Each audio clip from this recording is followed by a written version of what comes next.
पुराने दोस्त और पुराने घर मुझे हमेशा ही रोमांचित करते हैं और ये उतने ही गुणकारी हैं जैसे आंवला।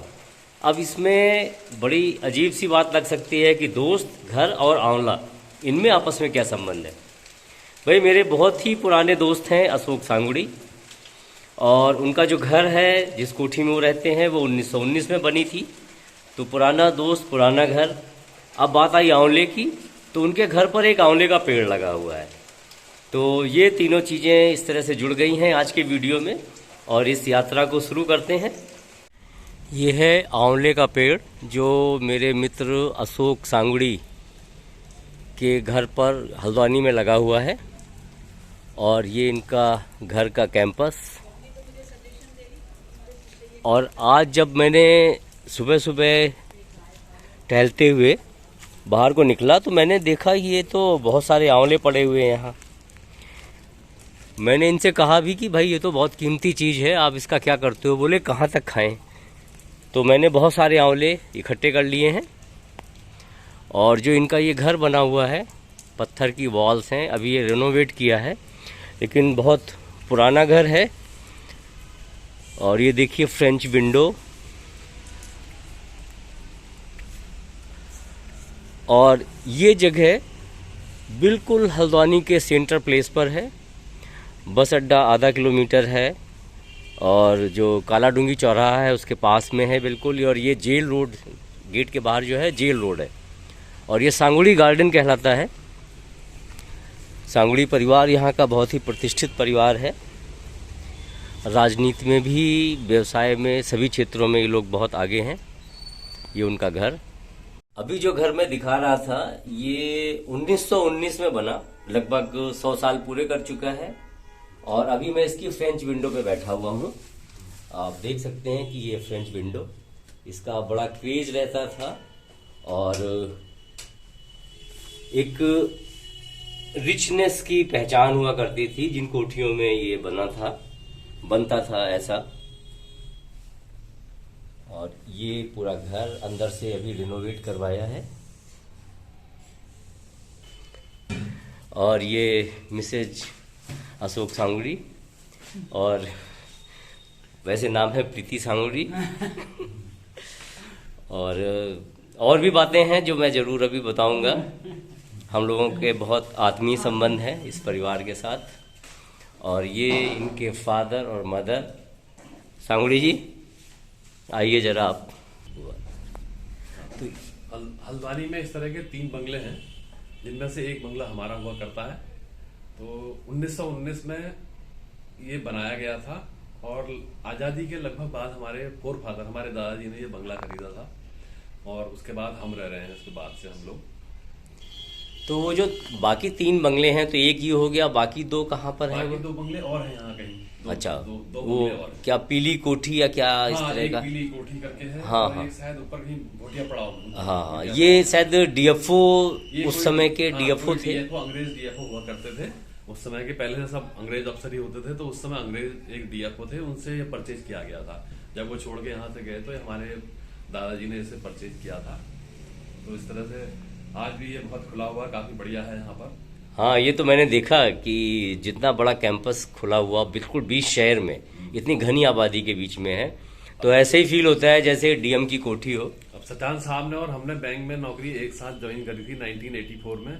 ये अपने बिजनेस के कारण नौकरी छोड़ के इधर आ गए थे, और हम अभी जून 2021 में मैं रिटायर हुआ हूँ। और उसके बाद से, हालांकि मेरा मकान एक धामपुर में भी है, बट मैं उसे बेच के यही रहूंगा, क्योंकि ये बहुत बढ़िया जगह है, बहुत अच्छी जगह है, नो डाउट।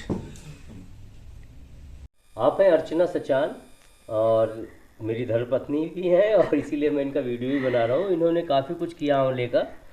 ये आंवले रखे हैं, और ये सब्जी, अचार। मैं एक एक करके पूछता हूँ कि जो ये आंवले की सब्जी बनाई है, सब्जी किस तरह से बनाई?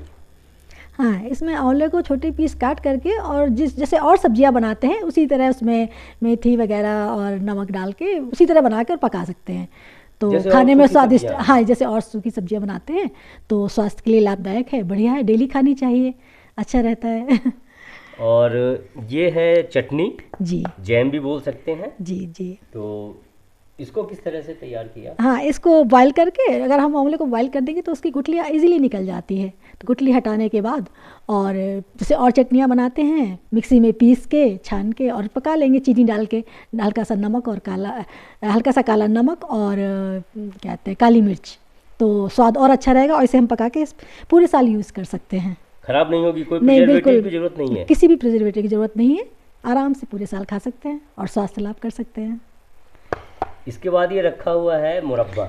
जी हाँ जी, तो हाँ जी, आमतौर पर ये गोल पूरा मुरब्बा देखने को मिलता है, तो उसमें गूंदना पड़ता है। हम लोग भी बचपन में मम्मी लगा देती थी, काम पे करते रहते थे। लेकिन ये मम्मी ने ही फिर शॉर्टकट निकाला था कि उबाल के कली अलग कर लो और बना लो।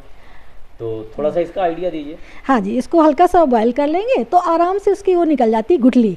गुठली हटाने के बाद इसमें चीनी डाल के रख देंगे तो ये मुरब्बा जल्दी तैयार हो जाता है। जो गोल वाला हम गुठली सहित बनाते हैं उसमें ज़्यादा टाइम लगता है और चीनी भी ज़्यादा यूज़ करनी पड़ती है। इसमें कम चीनी में ही और जल्दी हम खाने काबिल हो जाता है। अगर हल्का सा बॉयल कर देते हैं तो करीब 10 डेज़ के बाद इसे हम खाना शुरू कर सकते हैं। और अगर पूरे साल चलाना है तो इसे आप जो है धूप में रखते रहिए और करीब 10 एक दिन धूप में रखिए और डेली एक बार चला दिया करिए। तो पूरे साल इसे हम यूज़ कर सकते हैं खाने के लिए बिना प्रिजर्वेटिव के। सिर्फ चीनी डालनी है इसमें। अब अगला आइटम रखा है, ये जैसे नारियल कसते हैं ऐसे ही इसको कसा हुआ है, तो इसको किस यूज में लेते हैं? हाँ, इसको भी हम कई तरह से यूज़ कर सकते हैं। जैसे डायबिटीज़ है और उसे आंवले के गुण भी लेने हैं तो जो ग्रीन होता है मतलब कच्चा होता है आंवला, तो उसे तो हम बहुत दिन तक यूज़ नहीं कर सकते हैं, सिर्फ सीजन में यूज कर सकते हैं।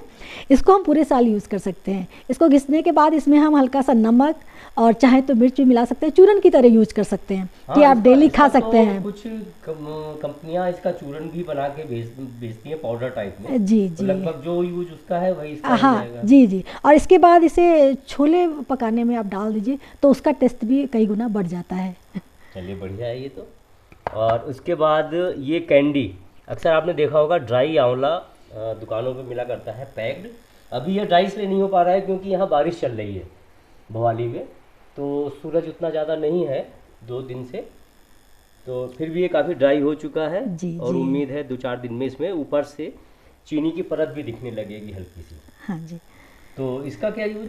हाँ इसे हम पूरे साल यूज़ कर सकते हैं भाई। जैसे आंवला खाने के लिए, क्योंकि कच्चा आंवला तो नहीं मिलता है हर सीजन में, बिना सीजन के भी इसे हम खा सकते हैं और बच्चे भी इजीली खा लेते हैं। मतलब कैंडी समझ? कैंडी समझ के जी, उनको लगता है कि कैंडी है और अच्छी है, कहीं भी इजीली ले जा सकते हैं।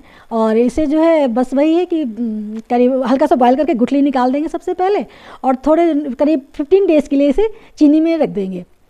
चीनी में डाल देंगे तो उसका पानी निकलेगा और 15 डेज़ के बाद जो अच्छे से उसमें चीनी अंदर तक चली जाएगी कैंडी इसमें आंवले में, तो उसको निकाल के फिर बाहर सुखा लेंगे। हाँ जी, तो उसको धूप के ऊपर है, जैसी भी गर्मी होगी उस हिसाब से हम अगला सुखा सकते आइटम हैं। है ये खट्टा अचार। आमतौर पे मिल ही जाता है खाने को, छोले भटूरे वाले भी देते हैं, पूड़ी वाले भी देते हैं।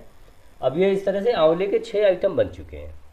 ये अचार में कुछ खास ऐसा नहीं, कुछ खास ऐसा नहीं है, जैसे प्रॉपर सब अचार डालते हैं उसी तरह, और तेल डाल के हल्का सा इसको भी धूप में जैसे सुखाते हैं कुछ दिन के लिए, और इसके बाद तेल भर के रख देंगे तो इसे भी पूरे साल यूज़ कर सकते हैं हम जब आंवला नहीं आ रहा है। ये 6 आइटम बन गए हैं, लेकिन इसमें 7वां आइटम भी छुपा हुआ है।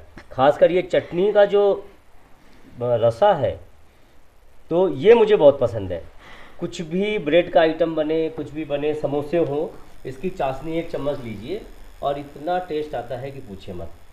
तो थैंक यू, बहुत अच्छी आपने उपयोग कर दिया इन आंवलों का जो मेरे दोस्त के घर से आए थे।